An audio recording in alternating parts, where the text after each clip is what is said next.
श्री राम जय जय राम, श्री राम जय जय राम। ओम श्री गणेशाय नमः, ओम श्री गुरुवे नमः, ओम श्री रामचंद्राभ्याम नमः, ओम महेश्वराभ्यां नमः, ओम श्री एकादशी दक्षेश्वरधाम सरकार श्री हनुते नमः। शांताकारं भुजगशयनं पद्मनाभं सुरेशं विश्वाधारं गगनसदृशं मेघवर्णं शुभांगं लक्ष्मीकान्तं कमलनयनं योगिभिर्ध्यानगम्यं वन्दे विष्णुं भवभयहरं सर्वलोकैकनाथं। ह्यं ब्रह्मा वरुणेन्द्ररुद्रमरुता शृण्वन्तु दिव्यैस्तवैः शिवेदैशाङ्गपदक्रमोपनिषदैर्गायन्ति यं सामगा यानावस्थितद्गतेन मनसा पश्यन्ति यं योगिनो यस्यान्तं न विदुषुरासुरगणाधिवाय तस्मै नमः। ध्यायेदाजानबाहुं धृतधनुषं बद्धपद्मासनस्थं पीतं वासो वसानमनो कमलदलिस्वधिनेत्रं प्रसन्नं वामाङ्कारूढसीतामुखमलमिलल्लोचनं नीरदाभं नानालङ्कारदीप्तं ददतमुर्जटामण्डलं रामचन्द्रम्। यं ब्रह्मा वरुणेन्द्ररुद्रमरुतः इतुन्वन्तु दिव्यैस्तवै वेदैशाङ्गपदक्रमोपनिषदैर्गायन्ति यं सामगा ध्यानावस्थितद्गतेन मनसा पश्यन्ति यं योगिनो यस्यान्तं न विदुषुरासुरगणाधिवाय तस्मै नमः। नीलाम्बुजश्यामलकोमलाङ्गं सीतासमारोपितवामभागं पाणौ महासायकचारुचापं नमामि रामं रघुवंशनाथं। लोकाभिरामं रणरङ्गधीरं राजीवनेत्रं रघुवंशनाथं कारुण्यरूपं करुणाकरं तं श्रीरामचन्द्रं शरणं प्रपद्ये। आपदामापहर्तारं दातारं सर्वसम्पदां लोकाभिरामं श्रीरामं भूयो भूयो नमाम्यहम्। बंशी विभूषितकरान्नवनीरदाभात् पीताम्बराधरुणबिम्बदलफलाधरोष्ठात् पूर्णेन्दुसुन्दरमुखादरविन्दनेत्रात् कृष्णात् परं किमपि तत्त्वमहं न जाने। भवानी शङ्करो वन्दे श्रद्धाविश्वासरूपिणो याभ्यां विना न पश्यन्ति सिद्धा स्वान्तस्थमीश्वरम्। मनोजवं मारुततुल्यवेगं जितेन्द्रियं बुद्धिमतां वरिष्ठं वातात्मजं वानरयूथमुख्यं श्रीरामदूतं शरणं प्रपद्ये। मूकं करोति वाचालं पङ्गुं लङ्घयते गिरिं यत्कृपातमहं वन्दे परमानन्दमाधवं। गुरुर्ब्रह्मा गुरुर्विष्णु गुरुर्देवो महेश्वरः गुरु साक्षात् परब्रह्म तस्मै श्री गुरुवे नमः। अज्ञानान्धकारस्य ज्ञानाञ्जनशलाकया चक्षुरुन्मीलितं येन तस्मै श्री गुरुवे नमः।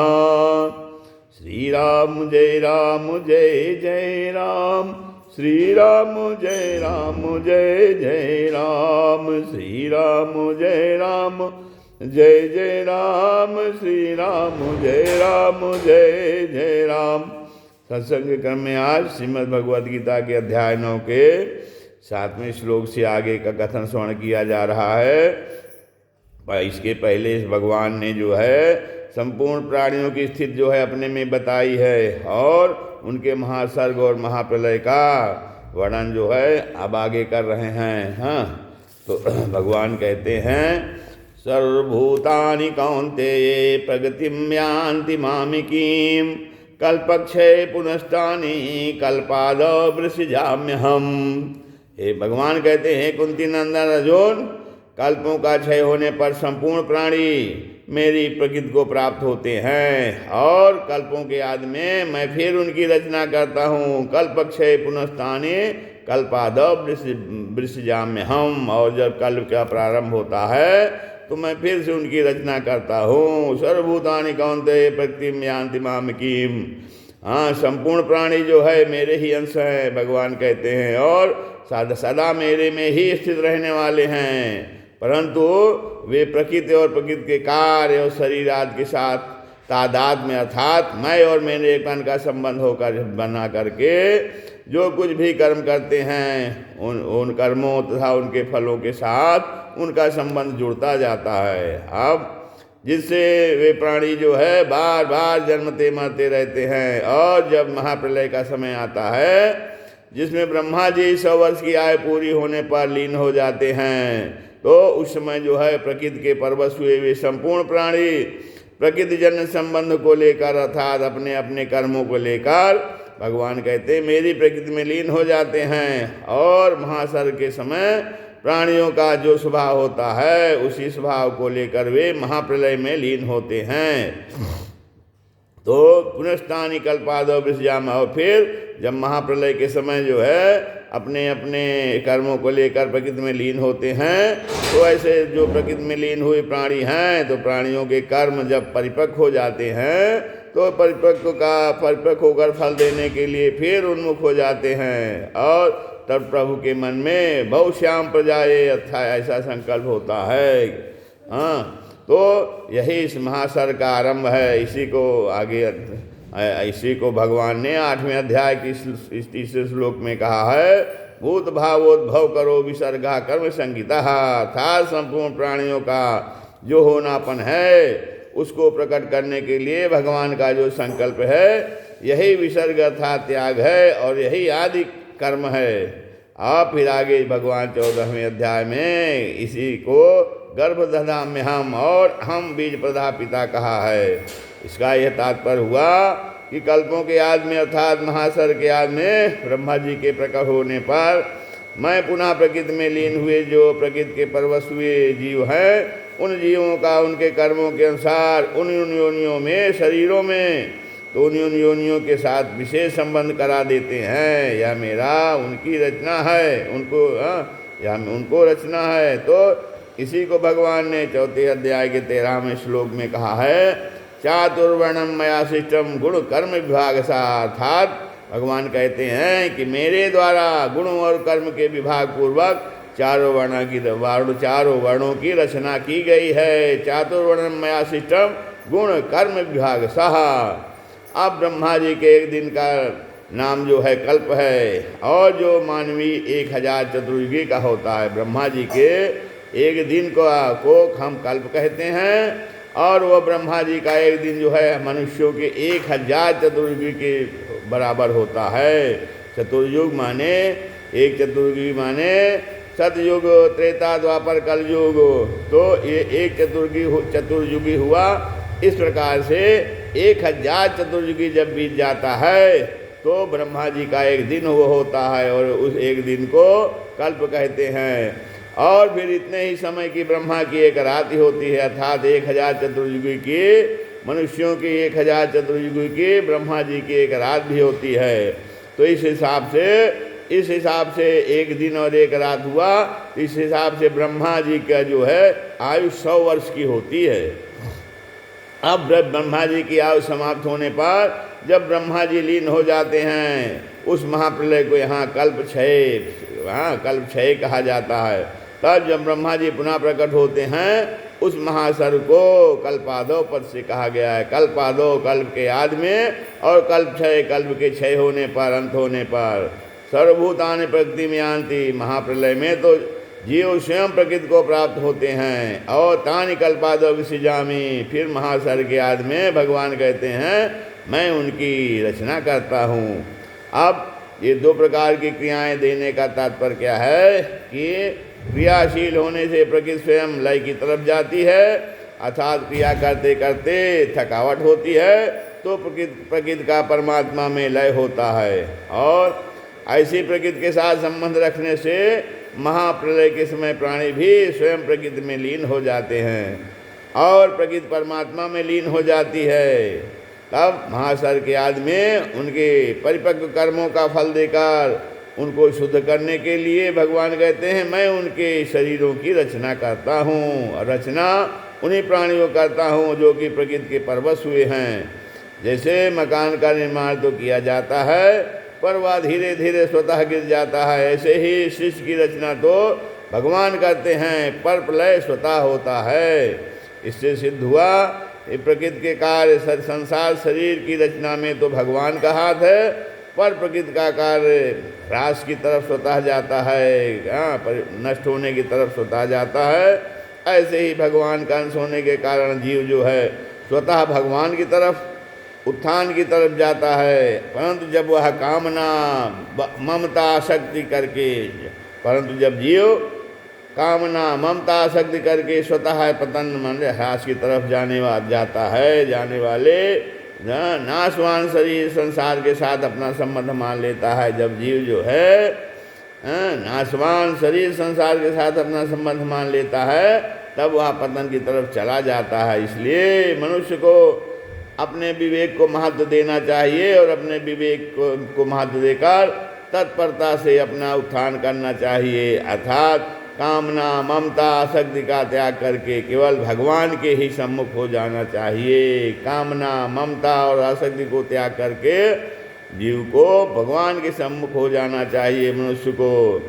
आगे भगवान कहते हैं प्रकृतिम स्वाम अवष्टभ्य विसृजामि पुनः पुनः भूतग्रामीमिमं कृष्णम मौसम प्रकृतिर्वशात्। भगवान कहते हैं कि प्रकृति के वश में होने से परतंत्र हुआ उस जो ये प्राणी समुदाय है, तो इस प्राणी समुदाय को मैं कल्पों के आदि में अपनी प्रकृति को वश में करके बार बार रचता हूँ।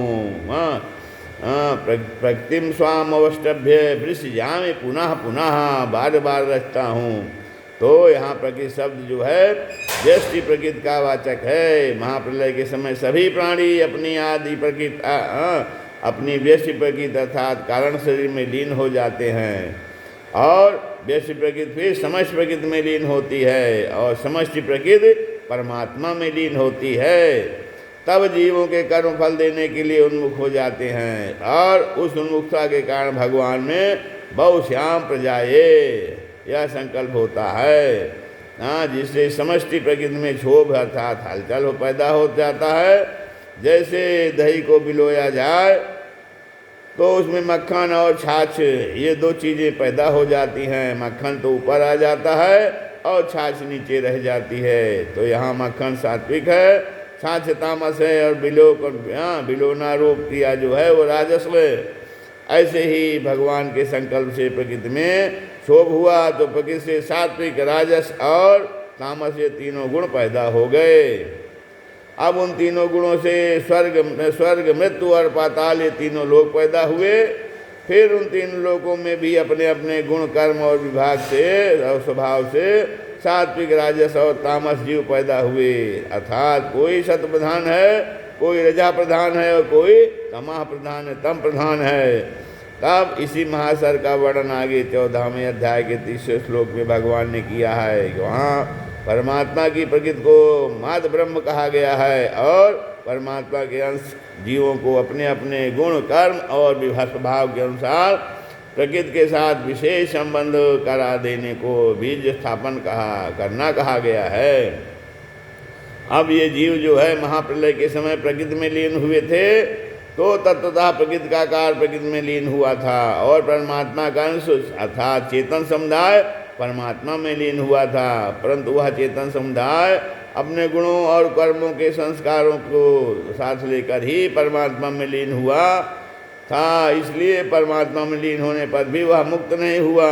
अगर वह लीन होने से पहले गुणों का त्याग कर देता तो परमात्मा में लीन होने पर सदा के लिए मुक्त हो जाता, जन्म मरण रूप बंधन से छूट जाता। तब उन गुणों का त्याग न करने से ही उसका महासर के आदि में अलग अलग योनियों के शरीरों के साथ संबंध हो जाता है, अर्थात अलग अलग योनियों में जन्म हो जाता है। अब अलग अलग योनियों में जन्म होने में इस चेतन समुदाय को व्यष्टि प्रकृति अर्थात गुण कर्म आदि से माने हुए स्वभाव की परवस्था ही कारण है। अब 8वें अध्याय के 19वें श्लोक में जो परवस्था बताई गई है वह भी व्यष्टि प्रकृति की ही है। तीसरे अध्याय के 5वें श्लोक में जो अवस्था बताई गई है वह जन्म होने के बाद की परवस्था है। यह परवस्था दोनों लोकों में है। इसी परवस्था का 14वें अध्याय के 5वें श्लोक में गुणों की परवस्था के रूप से वर्णन हुआ है। प्रकृतिम स्वामवष्टभ्य, प्रकृति परमात्मा की एक अनिर्वचनीय अलौकिक विलक्षण शक्ति है और इससे जो है परमात्मा से भिन्न भी नहीं कह सकते और अभिन्न भी नहीं कह सकते।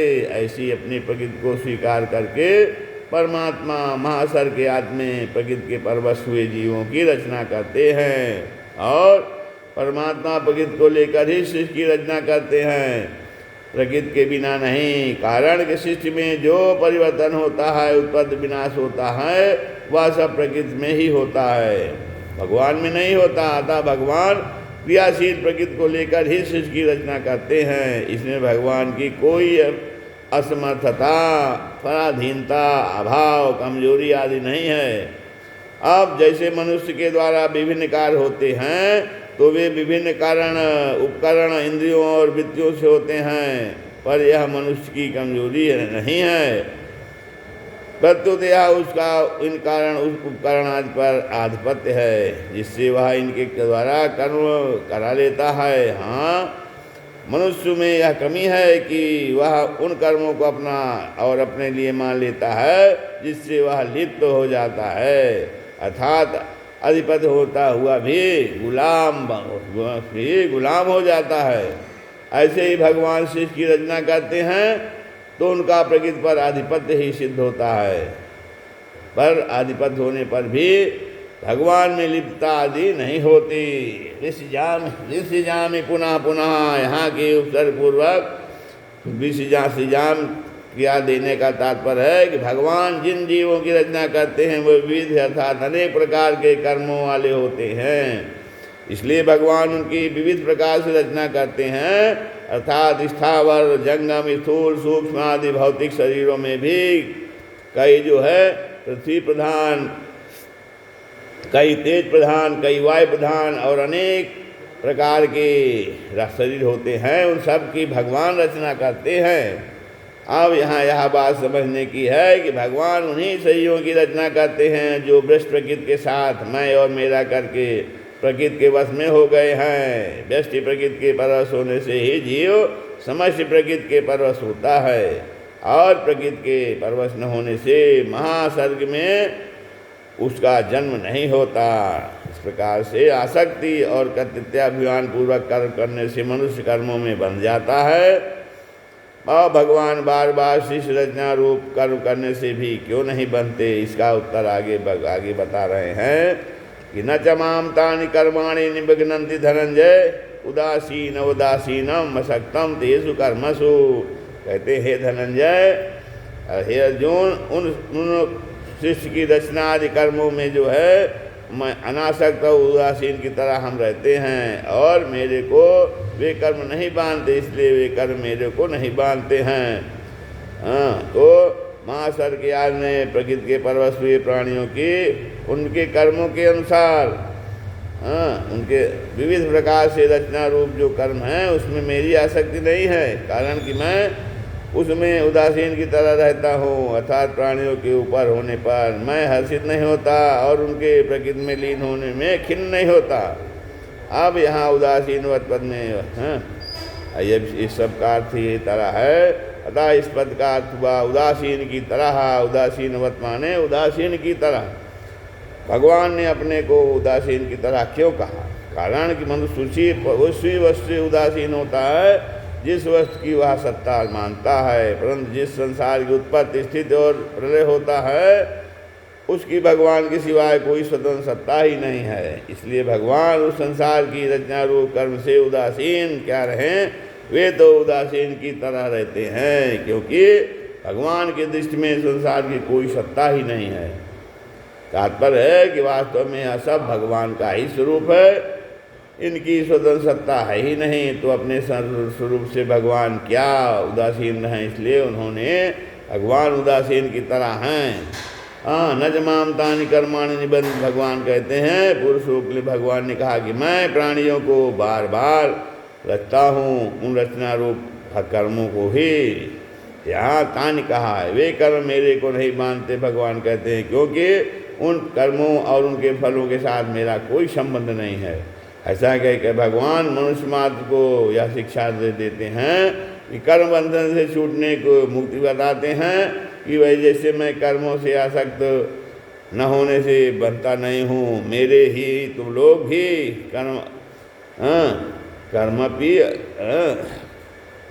कर्मों में और उनके फलों में आसक्ति न रखो। भगवान कहते हैं तो सब कर्म करते हुए भी उनसे बंधोगे नहीं। फिर भगवान कहते हैं अगर तुम लोग मनुष्यों कहते हैं कि अगर तुम लोग कर्मों में और उनके फलों में आसक्ति रखोगे तो तुमको दुख पाना ही पड़ेगा, बार बार जन्मना मरना ही पड़ेगा। कारण कि कर्मों का आरंभ और अंत होता है तथा फल के उत्पन्न होकर नष्ट हो जाते हैं। फल भी जो है उत्पन्न होकर नष्ट हो जाते हैं, पर कर्म फल की इच्छा के कारण मनुष्य बंध जाता है। यह कितने आश्चर्य की बात है कि कर्म और उसका फल तो नहीं रहता, पर फल इच्छा के कारण बंधन रह जाता है। ऐसे ही वस्तु नहीं रहता, पर वस्तु का संबंध कथन रह जाता और संबंध ही नहीं रहता, पर उसका संबंध रह जाता है। श्री राम जय जय राम। श्री राम जय जय